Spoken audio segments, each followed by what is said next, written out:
एक मिनट इसे मिटा दो और चौक और ला दो।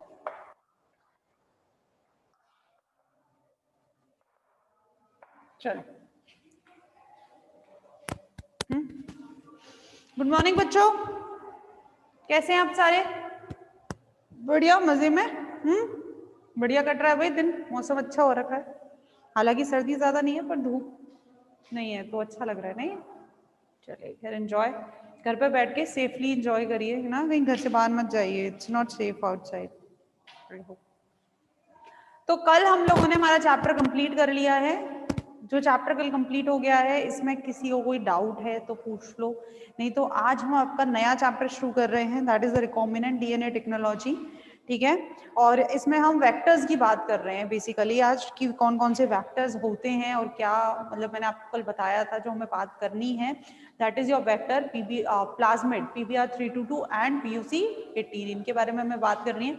हालांकि बहुत कुछ ऐसा बात करने जैसा नहीं है, ट्रस्ट मी गाइस, क्योंकि इससे रिलेटेड जितना भी सब कुछ है वो मैं आपको लास्ट बता चुकी हूँ अभी हमने, कि कौन कौन से इसमें जीन होती हैं एज अ सिलेक्टेबल मार्कर। जैसे कि PBr322 को लेकर अगर मैं बात करूँ तो PBr322 में आपको पता है कि इसमें जीन मौजूद है। कौन सी जीन मौजूद है? टेट्रासाइक्लिन जीन मौजूद है और एम्पिसिलिन जीन मौजूद है, सबको पता है। एंटीबायोटिक जीन है which is used as a selectable marker. ऐसे ही PUC18 के पास लेगजेड जीन होती है which form the beta galactosidase enzyme, and this enzyme is responsible for the breakdown of the lactose into the its units। कौन कौन सी units होती हैं लैक्टोज की? Lactose and the glucose. So basically यही सारी चीजें हैं जो हमें PBr322 और PUC18 में हमें पढ़ना है। First of all here we discuss about the name, the nomenclature of that, what is the PBr322। शुरू करते हैं। पहला जो आपका है that is your PBr322। PBr322 में P refer for the plasmid. P किसको रेफर कर रहा है? प्लाज्मिड को रेफर कर रहा है कि ये क्या है। PBr322 किसका नाम है? It's a name of the plasmid. Br it's name of the laboratory, जिस लेबोरेटरी में इसको बनाया गया है। ठीक है, क्या और कौन सी लेबोरेटरी है Br इसकी? Bolivar and Rodriguez laboratory. कौन सी लेबोरेटरी है Br? बॉलिवर एंड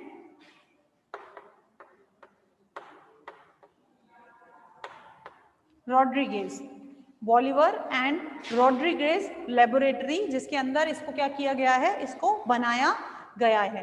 ठीक, इसके अलावा ये कहाँ की लेबोरेटरी है? ये कैलिफोर्निया की लेबोरेटरी है, ये बात और मैं बता दूं आपको, जहां पर इनको बनाया गया है। इसके अलावा 322 किसको स्टैंड करता है? 322 इसको डिफरेंशिएट करता है फ्रॉम ऑल द प्लाज्मिड्स, यानी कि ये नंबर है भाई। हजारों प्लाज्मिड्स वहां तैयार किए गए होंगे, उन हजारों प्लाज्मिड में से जो प्लाज्मिड हम पढ़ रहे हैं ये कौन से नंबर का प्लाज्मिड है? तो 322 refers to the number of the plasmid. ठीक है, ये क्या है? नंबर है, ये इसको अलग बाकी के प्लाज्मिड से डिफरेंशिएट करता है। तो differentiate this plasmid from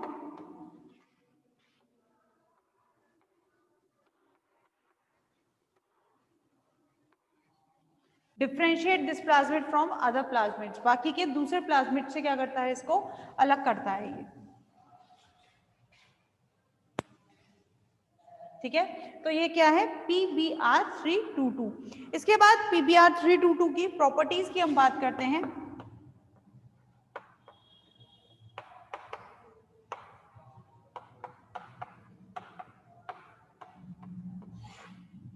properties of PBr322 की क्या क्या प्रॉपर्टीज होती हैं? ठीक है, इसकी क्या प्रॉपर्टीज हैं, इसके बारे में अगर मैं बात करूं तो सबसे पहली जो इसकी प्रॉपर्टी है जिसकी वजह से ये यूज होता है एज अ प्लाज्मिड, वो क्या है इसकी? पहली, दैट इट्स साइज।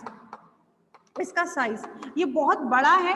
जो PBr322 है, ये जो प्लाज्मिड है ये काफी बड़ा है, और इसका जो लगभग साइज जो हम बोलते हैं is a base pair, I guess पता नहीं आपकी बुक में क्या है, 4350, आई गेस, एक second, 4363।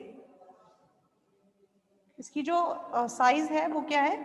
4363 base pair in size.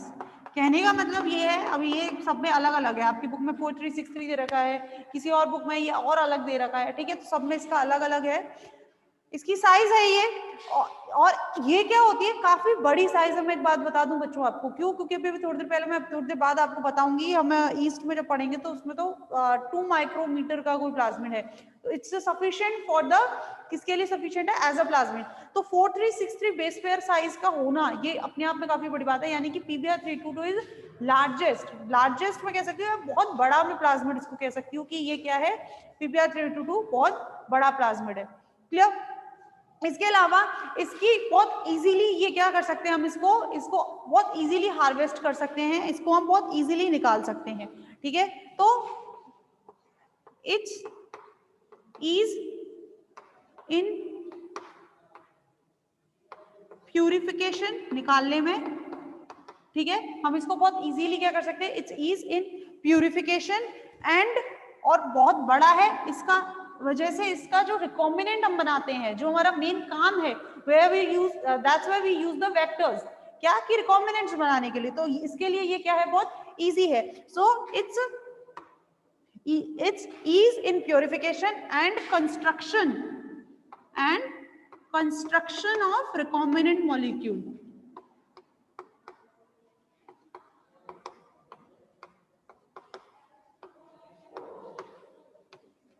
ठीक है, and construction of recombinant molecule.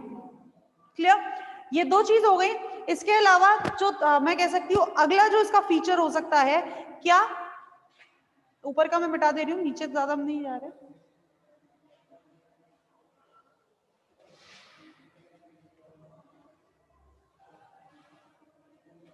अगला इसका जो मैं बता रहा फीचर हम देख सकते हैं वो क्या है इसका, इसकी select as a selectable marker, या मैं कह सकती हूँ gene present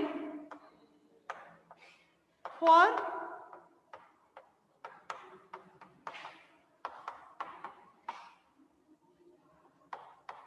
selectable marker. Selectable marker के लिए इसके पास क्या मौजूद रहती है, जीन मौजूद रहती है, जैसे कि आपकी कौन सी जीन हो गई, आपको मैं बता के आ चुकी हूँ, दोनों एंटीबायोटिक रेजिस्टेंस जीन,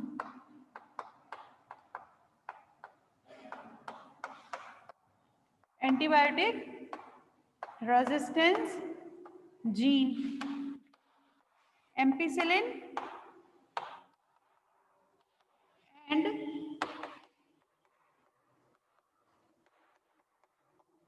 टेट्रासाइक्लिन, ठीक है, दोनों क्या है, दोनों एंटीबायोटिक रेजिस्टेंस जीन एम्पिसिलिन और टेट्रासाइक्लिन इसके अंदर क्या रहती है, मौजूद रहती हैं, जिसकी वजह से ये एज अ सिलेक्टेबल मार्कर इसको हम यूज ले सकते हैं। ठीक, इसके अलावा और क्या रह सकता है हम इसके अंदर, अच्छा एक चीज तो हमने ये कह दी कि एज अ सिलेक्टेबल मार्कर हम इसको यूज कर सकते हैं, एम्पिसिलिन रेजिस्टेंस, एम्पिसिलिन और tetracycline, that means they are also the site for the restriction sites. ये जो दोनों हैं भाई, सिलेक्टेबल मार्कर कब होते हैं, जब इनमें रिस्ट्रिक्शन साइट्स प्रेजेंट होती हैं, यू नो दैट, ठीक है, कि इनके पास क्या होती है, रेस्ट्रिक्शन साइट्स होती है, किसके लिए होती है, बाम H1, ये मैं बात बता चुकी हूँ, बाम H1 की रेस्ट्रिक्शन साइट क्या है आपकी, टेट्रासाइक्लिन, तो वो क्या करता है, टेट्रासाइक्लिन को डिस्टर्ब कर देता है, और टेट्रासाइक्लिन को डिस्टर्ब करने की वजह से, क्योंकि टेट्रासाइक्लिन क्या है, डिस्टर्ब हो जाता है, इसकी वजह से it is not use as a selectable marker, ये सिलेक्टेबल मार्कर की तरह यूज में नहीं होता, मतलब एज अ रेजिस्टेंस ये नहीं करता, सॉरी, एज अ रेजिस्टेंस ये नहीं करता है, लेकिन इसके अलावा भी होती हैं, इसके अलावा भी होती है, ऐसा नहीं है केवल यही दो जीन है जो काम करेंगी, इसके अलावा भी होती हैं, और इसके अलावा कौन कौन सी होती हैं, जैसे PST1, ठीक है, PST1 है आपकी, और कौन कौन सी है आपकी, SCA1 है, ठीक है, SCA first, PST first, SCA first, restriction sites are also present.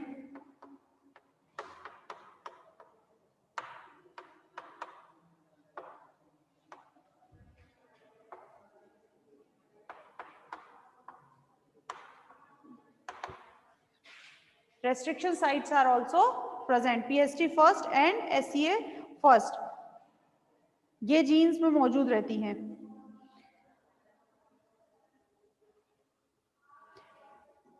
ठीक, तो ये हो गया। इसके अलावा और कौन कौन सी होती हैं, इसके अलावा इसमें होती हैं आपकी इसका जो फीचर है, अगला फीचर ये है कि it has a high copy number, ठीक है, it has a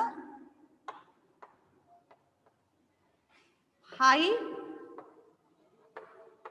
copy number, ठीक है, बहुत ज्यादा इसमें कॉपी नंबर रहते हैं, बहुत ज्यादा रहता है, जैसे अप्रोक्स अगर मैं बोलूं कि कई कॉपीज इसमें बना सकते हैं। और इन कॉपीज को, अच्छा एक बात और है कि पहली बात तो इसका अपने आप में ही कॉपी नंबर क्या है, बहुत ज्यादा है, ठीक है, it is a high copy number, like मैं बता सकती हूँ उसकी 15 to 20 हो सकता है, ये तो इसका नॉर्मल है, लेकिन इसको भी क्या किया जा सकता है, एम्पलीफाइड किया जा सकता है, ठीक है, इसका जो कॉपी नंबर है इसको भी क्या किया जा सकता है बच्चों, इसको एम्पलीफाइड किया जा सकता है। So this copy number can B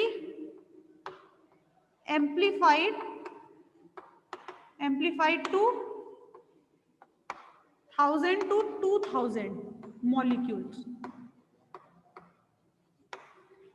ठीक है, इसको क्या किया जा सकता है, बढ़ाया जा सकता है, तो ये भी इसका एक फीचर है, it has a high copy number. तो these are all the properties of PBr322, that's why we use the PBr322 as a vector, why we use the PBr322 as a vector, because of these properties, ठीक है, तो ये आपका PBr322 की बात हो गई। अच्छा, इसके लेकर आपके बुक में डायग्राम दिया हुआ है, आपको PBr322 का डायग्राम दिया हुआ है, तो मैं पहले ही बता दूं आपको कि अगर आपके बुक एग्जाम में अगर क्वेश्चन आता है PBr322 को लेकर या POC 18 को लेकर आता है, तो you should have draw the diagram, आपको डायग्राम ड्रॉ करना ही है, तभी आप मार्क्स गेन कर सकते हैं, नहीं थ्योरी लिख के तो कितनी भी आ जाओ, फिर तो वही होता है कि 5 नंबर का क्वेश्चन है या 3 नंबर का क्वेश्चन है, 2 दे दिया, 1.5 दे दिया, 1 दे दिया। अगर आप डायग्राम बना के आते हो तो वो अच्छा रहता है, तो डायग्राम सब बना के आओगे। क्लियर? चलिए, तो ये तो बात हो गई किसकी, PBr322 की बात हो गई। अगला हमारा जो वेक्टर है वो हम बात करते हैं, दैट इज योर PUC18। किसी को कोई डाउट है इसमें, समझ आया कि नहीं आया, यस और no, please tell me yes और नो। मैंने आपको कहा है कि आप लोग बहुत मुझे जवाब देते रहेंगे कि आपको समझ आया है कि नहीं आया। आगे चलिए,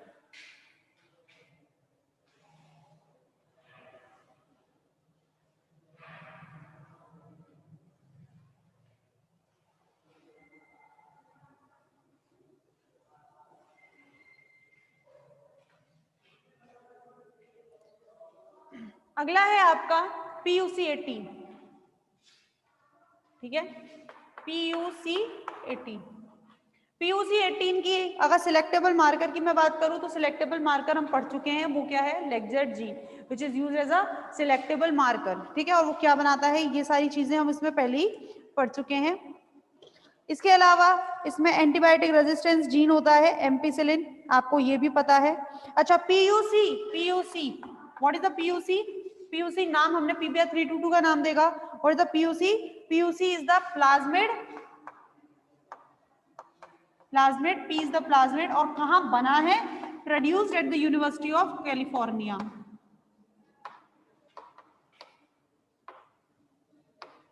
कैलिफोर्निया यूनिवर्सिटी ने बनाया है। याद होना चाहिए भाई, नाम नोमेनक्लेचर के याद होने चाहिए कि इनको जो ये नाम दिया गया है वो क्यों दिया गया है। जैसे आपको पता होना चाहिए कि आपका जो नाम है इसका मतलब क्या है, पता है कि नहीं पता है सबको, नहीं पता है तो मम्मी से पूछो, पापा से पूछो कि हमारा ये नाम क्यों रखा है, क्या मतलब है।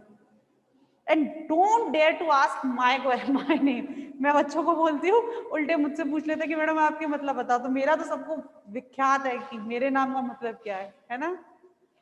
चलिए खैर, मजाक हो गया। इसके बाद अगर मैं इसको कहूं, ये इसके हो गया, उसके बाद वही इसकी रेजिस्टेंस जीन, वही मैंने भाई आपको बता दी कौन सी है, इसके पास एम्पिसिलिन रेजिस्टेंस जीन मौजूद है, ये बात हम पहले भी कर चुके हैं, एम्पिसिलिन रेजिस्टेंस जीन मौजूद है, ठीक। इसके अलावा और मैं क्या कह सकती हूँ, इसके पास ओराय मौजूद है, origin of replication,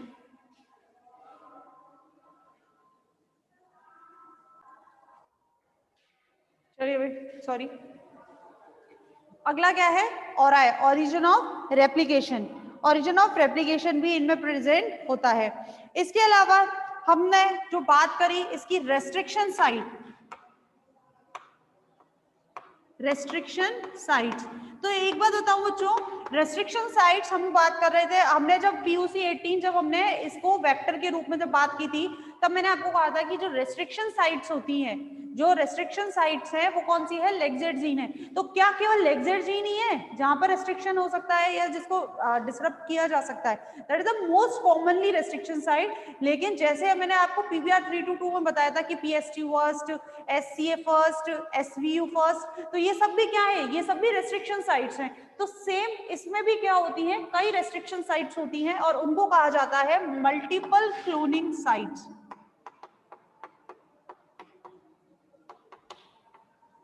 इसको क्या कहा जाता है, मल्टीपल क्लोनिंग साइट्स, ठीक है। यानी कि और ये मल्टीपल क्लोनिंग साइट्स जो होती हैं, these are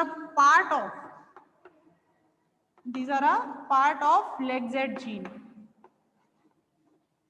ये LegZ जीन का ही पार्ट होती हैं, ठीक।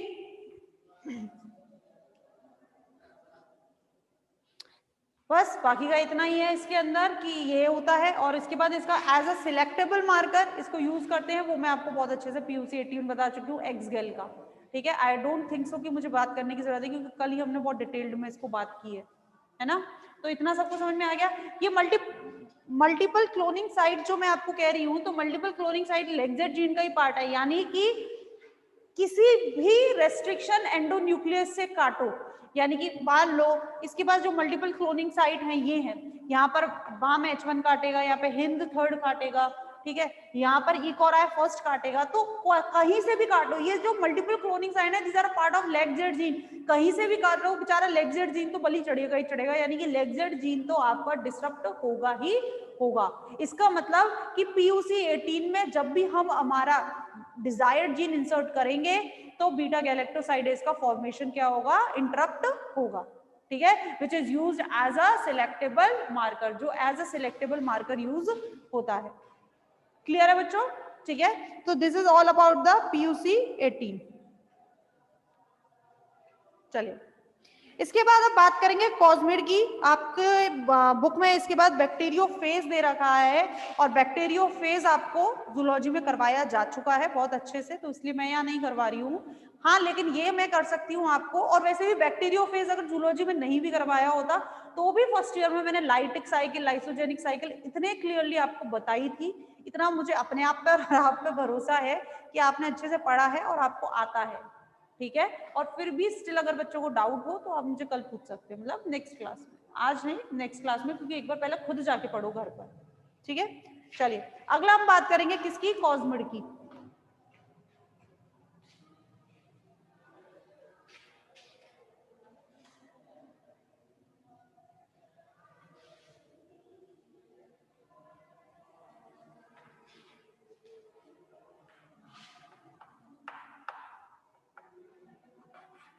Cosmid, what is a cosmid, what is a cosmid, cosmid होता है, it is a combined between whom, combined between the plasmid of bacteria and the lambda DNA.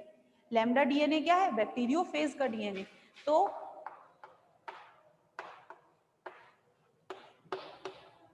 this is the bacteriophage and this is DNA of bacteriophage plus this is a plasmid। तो इस plasmid में मैं इस bacteriophage के DNA को insert कर दूं, that is called as the cosmid. तो आपका जो सवाल होगा वो ये होगा मैडम कि इसको नाम कॉस्मिड क्यों दिया गया है, ठीक है। इसका नाम फिर लैम्डा डीएनए से कुछ होना चाहिए। मिड का मतलब तो सबको समझ में आ रहा होगा कि मैडम मिड है, that means the plasmid. What is a cause, cos is a cos site, what is a cos is a cos site। cos site कहाँ होते हैं, ये बेसिकली लैम्डा डीएनए में होते हैं। एक्चुअली मैं बात बताती हूँ होता क्या है, जो बैक्टीरियोफेज का जो डीएनए है, इस डीएनए को इस फेज हेड में, ये क्या है, फेज का हेड है, ठीक है। तो ये हेड है इस बैक्टीरियोफेज का, ये हेड है और ये बैक्टीरियोफेज का डीएनए है। तो इस डीएनए को इस फेज में घुसेड़ने के लिए यानी कि इस डीएनए को इस फेज में फिट करने के लिए जो एंजाइम्स जो जरूरी होते हैं, जो एंजाइम्स हैं, उन एंजाइम को चाहिए कॉस साइट। बेसिकली वो एंजाइम्स तभी काम करेंगे जब कॉस साइट मौजूद होगी। तो दरअसल ये जो डीएनए आप देख रहे हैं, इस डीएनए पर मौजूद होते हैं क्या, कॉस साइट, ठीक है। और इन्हीं कॉस साइट के प्रेजेंस की वजह से, इन्हीं कॉस साइट के प्रेजेंस की वजह से ये जो डीएनए है it can insert in the phase head, क्योंकि एंजाइम्स इन्हीं पर रिएक्ट करते हैं और रिएक्ट करके इन्हीं को फेज हेड के अंदर क्या कर देते हैं, डाल देते हैं, ठीक है। तो it is basically due because of the phase head, cos site की प्रेजेंस। यही कॉस साइट कहाँ डाली जाती है, प्लाज्मिड में डाली जाती है। अगर आप लोगों के पास बुक है तो बुक में आप आराम से अच्छे से देख सकते हैं, आपको डायग्राम दिया हुआ है कि क्या है ये, देखो इस तरह से ये कॉस्मिड का डायग्राम दिया हुआ है, जिसमें से प्लाज्मिड की तो क्या मौजूद है, प्लाज्मिड का रेजिस्टेंस जीन मौजूद है, एम्पिसिलिन रेजिस्टेंस हो गया, प्लाज्मिड का कॉपी नंबर मौजूद है यानी कि ओराई ओरिजिन ऑफ रेप्लिकेशन जो हम कहते हैं ओराई वो मौजूद है, और इसका क्या मौजूद है, इसका मौजूद है कॉस साइट, क्या मौजूद है इनकी, कॉस साइट। तो यही जो कॉस साइट है, ये जो डीएनए है, ये पूरा कहां से लिया है हमने, ये जो पार्ट है, ये जो कॉस साइट का ये जो पार्ट है पूरा, ये हमने कहां से लिया है, ये हमने उठाया है इसका डीएनए से, फेज के डीएनए से हमने उठाकर इसमें डाला है।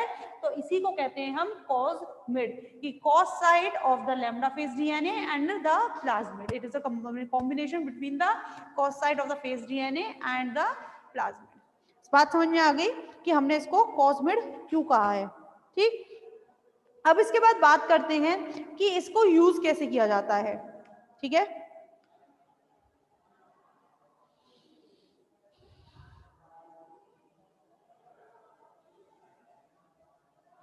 चलिए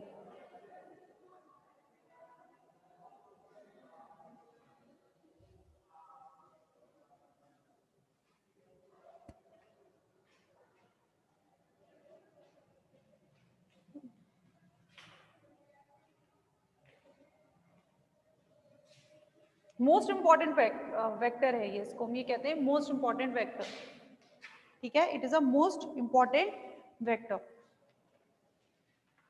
what is the cosmid, it is a sophisticated, sophisticated मतलब बहुत ज्यादा ये ऐसा रहता है लाजुक फुजुक सा, इसको बहुत अच्छे से हमें रखना पड़ता है। तो sophisticated lambda based vector, sophisticated lambda based vector, sophisticated lambda based vector is the cosmid, ठीक। इसके बाद अगर मैं बात करूं आपसे कि कॉस्मिड में क्या होती है, कॉस साइट होती है, इसके पास इसका एज अ सिलेक्टेबल मार्कर क्या होता है, इसके पास एज अ सिलेक्टेबल मार्कर इसके पास एम्पिसिलिन रेजिस्टेंस जीन होता है, for producing the more copy number इसके पास ओराई होता है, ठीक है। और साथ में इसके पास कई रेस्ट्रिक्शन साइट्स होती हैं, जिसमें से रेस्ट्रिक्शन साइट जो मेन है वो क्या है, यहाँ पे देखिएगा, यहाँ पर वर्क करता है SMA first, SMA first is also आपका क्या है, रेस्ट्रिक्शन एंडोन्यूक्लियस है। तो बेसिकली ये क्या करता है, ये जो दोनों कॉस साइट है, इन दोनों कॉस साइट के बीच में से इसमें निक लगाता है, इसको काटता है। और बच्चों एक बार रिज्वाइन कर लीजिए पहले क्लास।